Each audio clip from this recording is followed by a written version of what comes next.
Hi friends, எல்லாருக்கும் வணக்கம். இன்னைக்கு நம்மளுடைய குமரி கோஸ்டல் கிச்சனில் சூறை மீன் பொரியல் எப்படி பண்ணுறதுன்னு பார்க்கலாம். சூறை மீனை நல்லா கழுவி அதை கொஞ்சம் மெல்லிஸாக நீளமாக கட் பண்ணி எடுத்துக்கோங்க. மசாலா ரெடி பண்ணிடலாம். ஒரு பவுலில் 1 டீஸ்பூன் மிளகாத்தூள், 1 டீஸ்பூன் கரம் மசாலா தூள், 1/4 டீஸ்பூன் அளவுக்கு மஞ்சள் தூள், அதோட 2 டீஸ்பூன் இஞ்சி பூண்டு விழுது, 1 டேபிள் ஸ்பூன் அளவுக்கு எண்ணெய், கூடவே தேவையான அளவுக்கு உப்பு சேர்த்து நல்லா மிக்ஸ் பண்ணி விட்டுக்கோங்க. உங்ககிட்ட எந்த அளவுக்கு மீன் இருக்குதோ அந்த அளவுக்கு நீங்கள் மசாலா ரெடி பண்ணிக்கோங்க.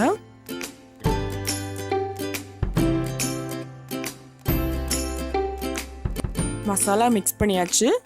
இப்போ மீன் துண்டை எடுத்து அதில் இந்த மசாலா 2 பக்கத்துலையும் நல்லா படுறது மாதிரி தேய்ச்சி விட்டுக்கோங்க.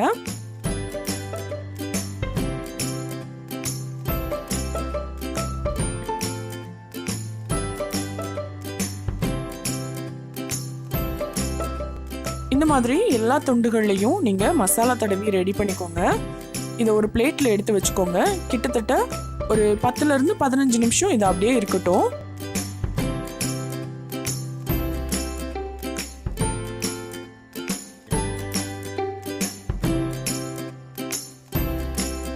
இப்போ பொரிக்கிறதுக்காக ஒரு பேன்ல தேவையான அளவுக்கு எண்ணெய் சேர்த்து சூடு பண்ணிக்கோங்க.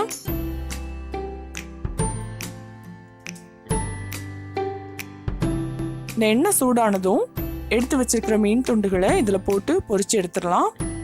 இது ஒரு பக்கம் பொரிஞ்சதும் மறுபக்கத்துக்கு திருப்பி போட்டுக்கோங்க. இந்த சூறை மீனில் நிறைய பயன்கள் இருக்கு. ரத்தத்தில் இருக்கிற சிவப்பணுக்கள் அதிகரிக்கிறதுக்கு இது ரொம்ப ஹெல்ப்ஃபுல்லாக இருக்கும். அதே மாதிரி கிட்னி டிசீஸ்க்கும் இது ரொம்ப நல்லது. யாருனாலும் இந்த சூறை மீனை சாப்பிடலாம்.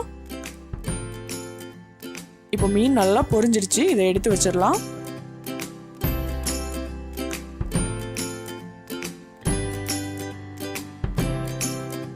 இந்த மாதிரி எல்லா துண்டுகளையும் பொரிச்சு ரெடி பண்ணி வச்சிடலாம். அவ்வளோதான், சூறை மீன் பொரியல் தயாராகிடுச்சு. நீங்களும் இந்த மாதிரி ரெசிபியை உங்களோட வீட்டில் ட்ரை பண்ணி பாருங்கள். உங்களுக்கு இந்த வீடியோ பிடிச்சிருந்துச்சுன்னா எங்களுடைய சேனலை சப்ஸ்கிரைப் பண்ணுங்கள். ருசியாக சாப்பிடுங்க, ருசிச்சு சாப்பிடுங்க.